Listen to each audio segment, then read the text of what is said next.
hit that like button and subscribe.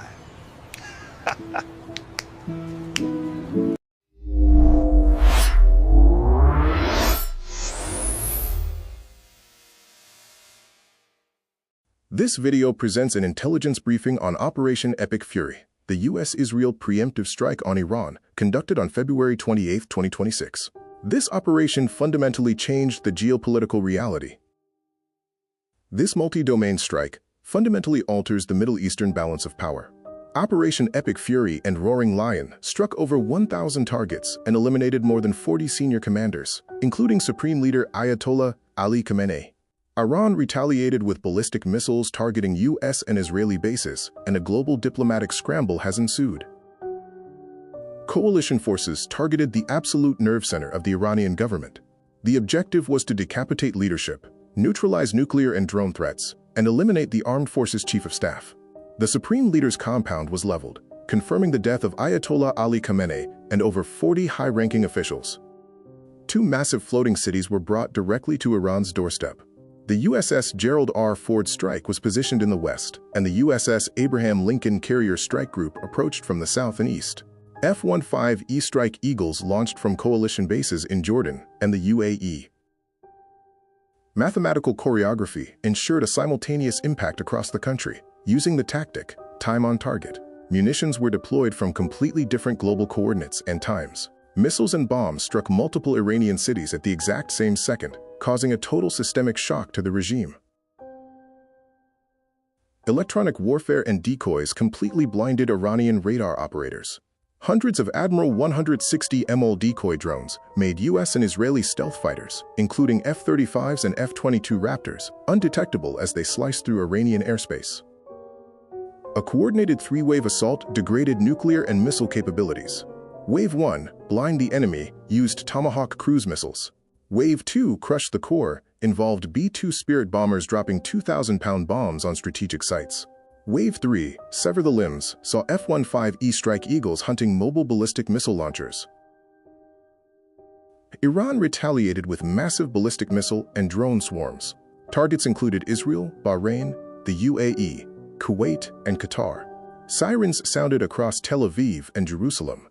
U.S. Navy and Allied air defenses intercepted incoming missiles.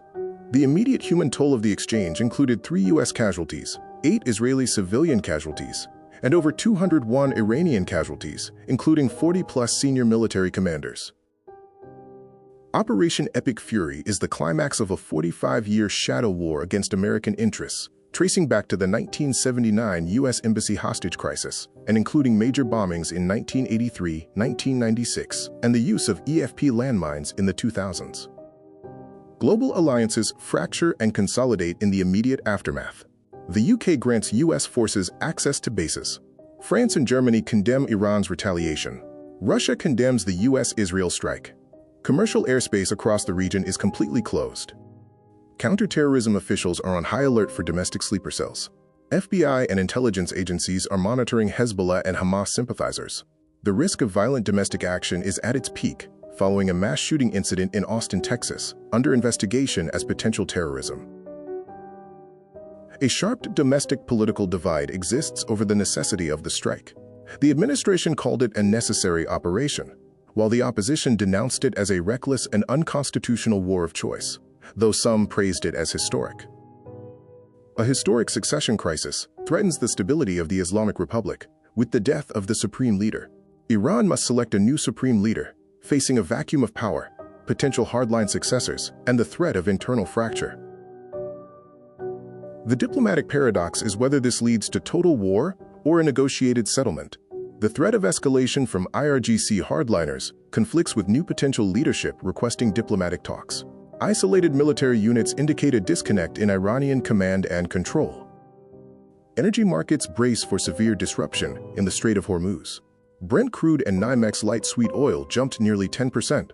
1/5 of the world's oil supply transits this choke point. There is a threat of renewed attacks on Red Sea shipping, leading commercial vessels to avoid the Persian Gulf. Sustained regional conflict threatens to deplete critical U.S. missile stockpiles. A high-intensity missile war requires vast numbers of defensive interceptors.